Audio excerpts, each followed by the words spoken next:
মধ্যে সবচাইতে মেজাজওয়ালা নবী, উনিও ছাগল চড়িয়েছেন। সুবহানাল্লাহ। উনি এত মেজাজওয়ালা ছিলেন, অন্যায় দেখলেই থাপ্পড় আছে না নাই, এক থাপ্পড় মেরে ফেরাউনের বাবুর্চিকে দুনিয়া থেকে বিদায় করে দিয়েছে। সবাই বললো এটা ফেরাউনের বাবুর্চি, দৌড় দাও।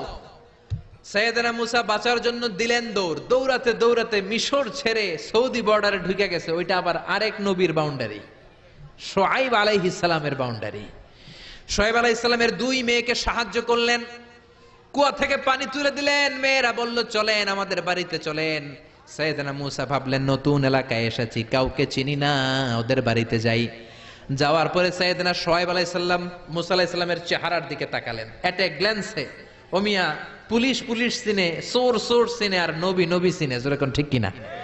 শুআয়ব আলাইহিস সালাম নিজে নবী, মুসা আলাইহিস সালামের চেহারার নূর দেখেই উনি বুঝে ফেললেন এটা ভাবি নবী, মানে ভবিষ্যতের নবী হতে যাচ্ছে। চিল্লায় বলেন আল্লাহু আকবার। শুআয়ব আলাইহিস সালাম প্ল্যান করে ফেললেন। দেখেন এক একজন নবী কি ভিশনারি ছিলেন। ওনার মেয়ের বয়স সাফুরা, বয়স 8 বছর। ভাবলেন এই ছেলেটারে যদি 10 বছর কাজে খাটানো যায়, আমার মেয়ের বয়স এখন 8, 10 বছর পরে বয়স কত হবে? 18। বিয়ে দেওয়ার উপযুক্ত বয়স। যেরকম ঠিক কিনা? জামাই নবী পাওয়া যাবে। কি নবী? সুবহানাল্লাহ কইবেন না? শুআয়ব আলাইহিস সালাম বললেন থাকো, ছাগল চড়াও, আগামীকাল থেকে তোমার কাজ। কি কাজ? আমার ছাগলগুলোরে চড়াও। যেই নবী রাগের চোটে মানুষের থাপ্পড় মেরে মেরে ফেলে, ওই নবীর দিছে ছাগল চড়াইতে। কি চড়াইতে? সাইয়েদনা মুসা আলাইহিস সালাম প্রথম দিন ডিউটি করতে গেলেন মরুভূমিতে। যে দেখে অনেক ছাগল খালি ভ্যা ভ্যা করে। কি করে? ডান দিকে ধরলে বাম দিকে দৌড় দেয়, বাম দিকে গেলে ডানে দৌড় দেয়। এত বড় শক্তিশালী নবীরে নাস্তানাবুদ করে ছেড়ে দেয় ছাগলগুলো।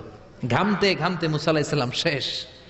ডিউটি শুরু হলো, বছরের পর বছর যায়, নবী মুসার রাগও কমে না, ছাগল চড়ানো বন্ধ হয় না। আল্লাহর প্ল্যান, 10 বছর মুসা আলাইহিস সালামকে ছাগল চড়ানোর রাখালগিরির দায়িত্ব দিলাম, যাতে মেজাজটা ঠান্ডা হয়।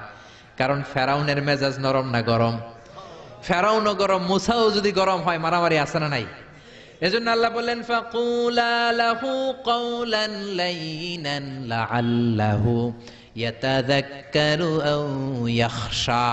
ও মুসা, তুমি আর তোমার ভাই হারুন আর তুমি দুইজনে মিলে ফেরাউনের কাছে যাও। তোমার মেজাজটা দিয়েছি গরম, কিন্তু জিহ্বা দিয়েছি নরম। নরম নরম জিহ্বা দিয়ে নরম ভাষায় দাওয়াত দাও। সুবহানাল্লাহ। এজন্য রব্বুল আলামিন চাইলেন ছাগল চড়াক। ছাগল চড়াতে চড়াতে মেজাজটা কিছুটা নরম হবে। যেরকম ঠিক কিনা? সাইয়েদনা মুসা আলাইহিস সালাম ছাগল